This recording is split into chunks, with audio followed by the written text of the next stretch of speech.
Good day. This is the first recorded video lecture for first quarter English 8 on lesson 1, the known side of Africans.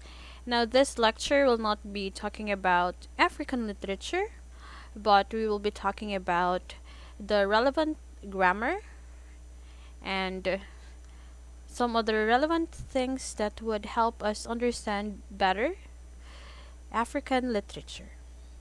Okay, so this lecture will cover two grammar topics. We have explicit versus implicit, which can be found on, of course, the first week lesson for this module, and followed by context clues, which also follows after explicit and implicit lesson. Now, this is just an additional or supplementary discussion to provide you more detailed explanation on the topic. This might just be a review for others, or it might be new to others. So, let's go. Now, first, we will go into explicit versus implicit. Have you heard of it? Perhaps you have heard of the word or the words in another subject, not in English, but to put it simply, these two are interchangeably used or referred to. That is why we are having it here, so that we can fully put a distinction between the two. Okay, so another thing is that why is there a need for us to know how to identify a sentence, whether it is in implicit or in explicit? Now, that is what we are going to discuss these in this recorded video lecture. Okay, first let's go with explicit. The word, the prefix x. Okay, so if you've heard of the prefix x, it is like a structural analysis. What does it mean? You've heard of the word example, explanation. Now the prefix x actually has plenty of meaning, but for purposes of this lesson, the word x there as a prefix is a word, or it is a prefix that is meant as out or from, out or out of or from. Now from there, we know that explicit is only the form of the adjective. We know what adjective is. It is a word that describes or modifies. Okay, so you should only use it to describe things that are clearly explained or detailed. Now, this will go in contrast, or perhaps it can be wrongly used, because I said it's a prefix x, so it's out. But in this statement or in this definition, it will tell you that explicit does not describe something outside the context, but it is only inside the context. So that is what makes it different as an x, a prefix x, as use, and it's used and it is being described as it is. Okay, so how do we put it into actual example? Now, regardless of the let's just say the sentence below, what do we see in the picture? Okay, we see 4 boys and it's raining, and there's a ball. They're playing a ball in a forest or in a green grass. Okay, so when we say that we are going to make an explicit statement, as per definition, let's go back, it only describes what are clearly explained or what is in detail in a picture. Not just a picture, or perhaps an experience. It should just be in the absence of figurative language or idiomatic expressions. Okay, so how is it in relation to our understanding the unknown sides of African literature? Okay, so when we were asked to describe about what is the intention of the poet based on his piece Now, we should not describe what is not stated in the poem. Okay, so basically, making an explicit statement from the picture, we can say that four boys are playing on green grass because they are definitely just playing. They're just four boys.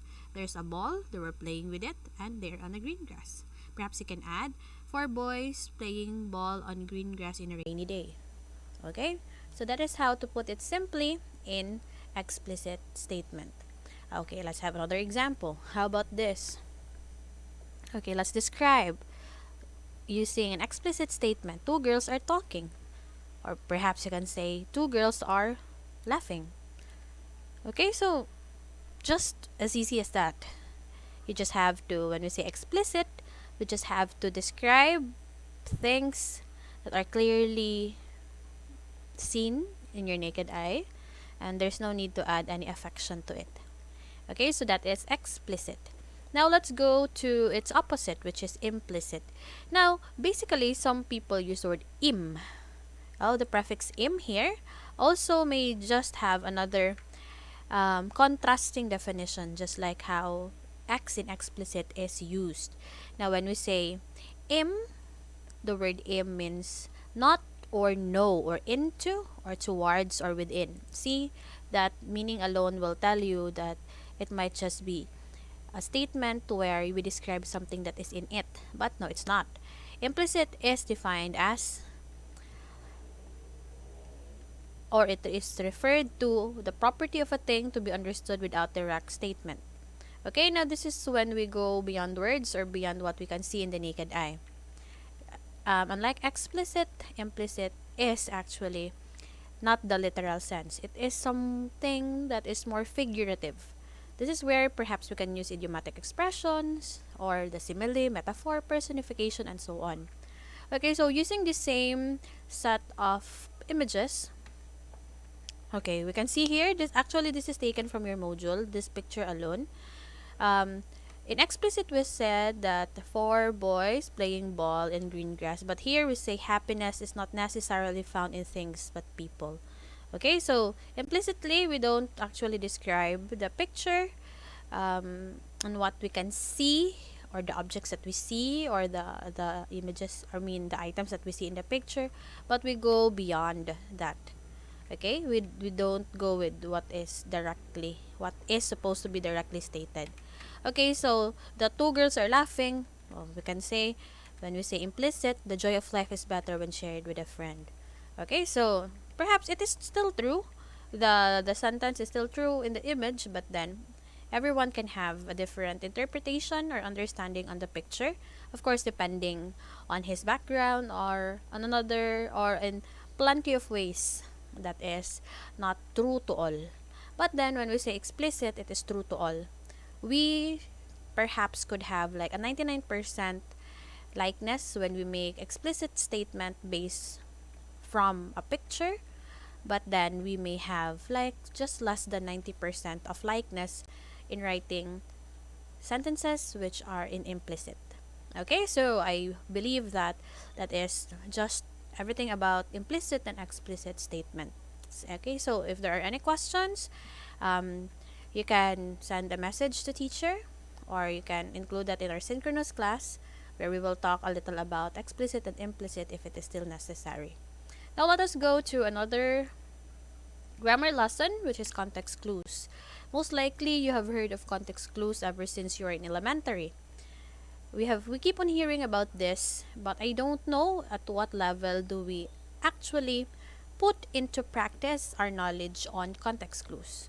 Now, when you will be taking tests or exams, most of the time your knowledge on context clues will be determined, or your skill on applying context clues will really be evident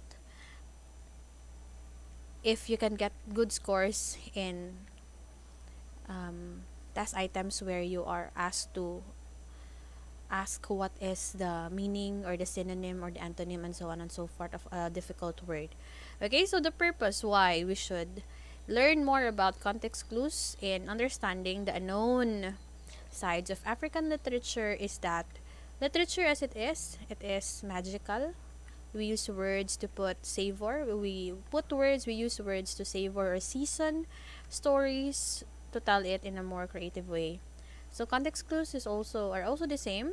We use it because we wish to put color, art, and imagery, and a lot of creative elements, which also includes context clues.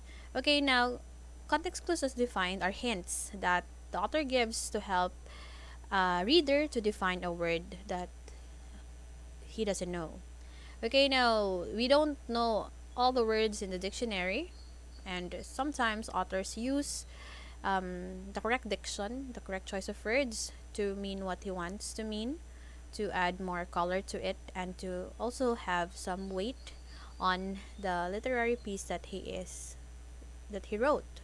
Now, these clues may appear in the same sentence as the word you don't know or in a nearby sentence. There are times when the clues, that's why it's called clues, and it's not synonym is hint, is that it might just be there. It's just the definition or the word that it means may just be near to it, or perhaps not.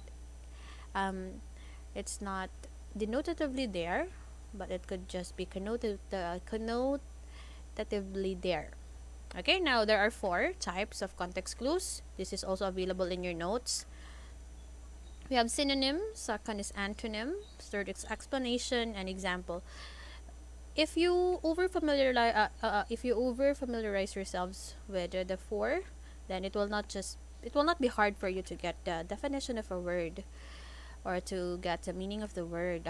A word with a difficult it's difficult for you because this four, it's either of the four.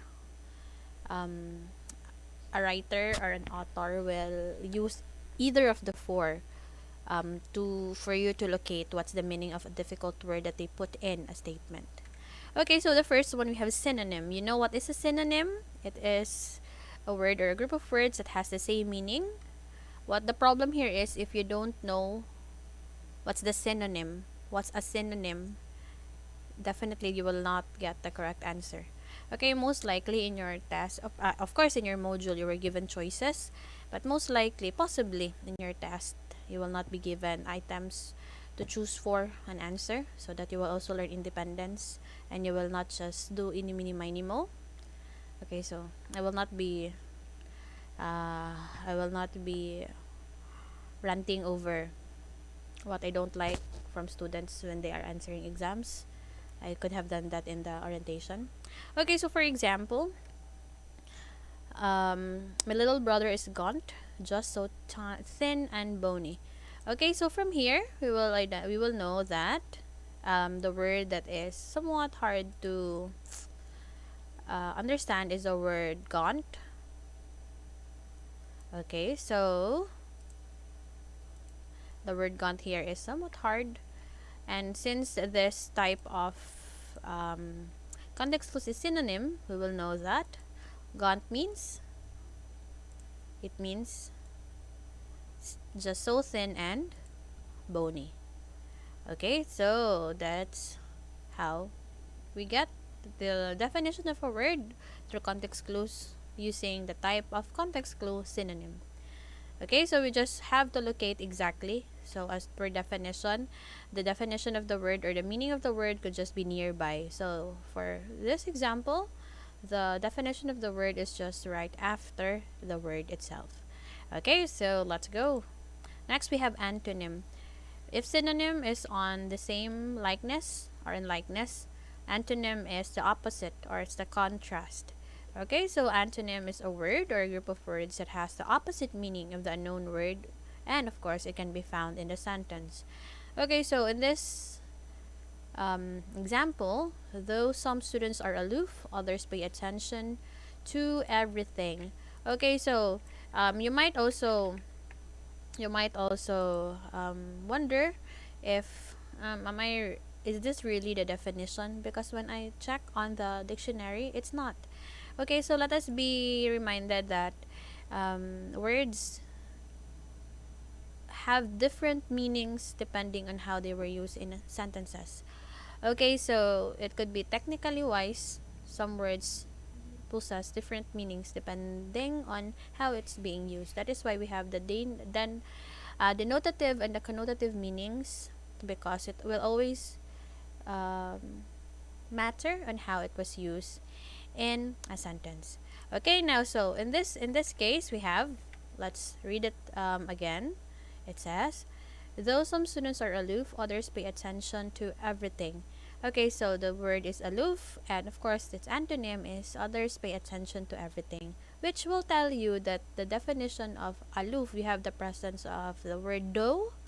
So it will tell you that there is a contrasting element in the sentence, because we have though some students are aloof, others pay attention to everything. It's not just aloof that will give you a clue.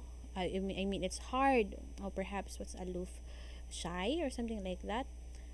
The the presence of the contrasting phrase, others pay attention to everything, it will tell you that aloof means, okay, so what does it mean based on um, how we use the context clues? It means that he's not friendly, or perhaps he is cold. He always have a cold shoulder or something like that. Okay, so that is antonym. Context, the second type of context clue after synonym, it's antonym. Next, we have explanation. Per definition, that's how we know what explanation is. It is a type of context clue that explains the unknown word within the sentence. Okay, for example, my friend was so. Okay, so the word for learn is somewhat unfamiliar, so definitely it's the word that is um, considered as a hard word. Okay, so when we say forlorn, and we say using explanation as a type of context clue which will help us get the meaning, it says here, my friend was so forlorn when her dog died that she cried for a week. So in this part, this is the part where it explained what forlorn is. So getting the idea that if a person is in a state of forlorn, perhaps he is what? Okay, based on the explanation. Okay, so perhaps the person is sad, lonely. Okay, so of course, what will you feel when your dog died and that you cried for a week? Does that mean that you're happy? Of course not. Okay, that means that you are sad or lonely. So that is how we locate, or we use explanation, or we can detect actually that the sentence or the author uses explanation as hint to you to get the meaning of a difficult word. Finally, we have example. Um, just in your plain understanding, example is giving or enumerating of specific items to possibly expand the meaning of a difficult word. Okay, specific examples in the sentence help define the term. Okay, in this example, commercial vehicles, the presence of the word such as. Okay, so we have the keyword such as. This opens the detail on specific examples. Okay, such as trucks, buses, and taxis with paid drivers can all be found on the road. So it doesn't mean that the meaning of commercial vehicles are trucks, buses, taxis, but then it will tell you that what is common with trucks, buses, and taxis. They are, okay, public transportation that runs in the streets. It's owned by a company or something like that, and they can be found on the road. Okay, so that is to tell you that commercial vehicles are trucks, buses, and taxis with paid drivers. Okay, so if those are um, cars with no paid driver, then that is not a commercial vehicle. Then that would tell you that it's not anyway. Okay, so just to give you a recap, we discussed about explicit and implicit, explicit and implicit, and context clues. So these are ways for us to understand better as we go into the depths of Afro-Asian literature and African literature in specific for this quarter. So through understanding these grammar lessons, we can now be equipped and be able to understand and will not have that big of a hard time on understanding the unknown side of Africans. Okay, so thank you very much for listening. Now you can go back to your module, take time to read, take time to go back and understand. And if there are any questions, you can save that for our synchronous class. Or if you really wish to have clarifications on your question, you can always send a message to teacher, and make sure to send it during office hours so that I can answer to it right away. Thank you very much and continue answering your module. Goodbye.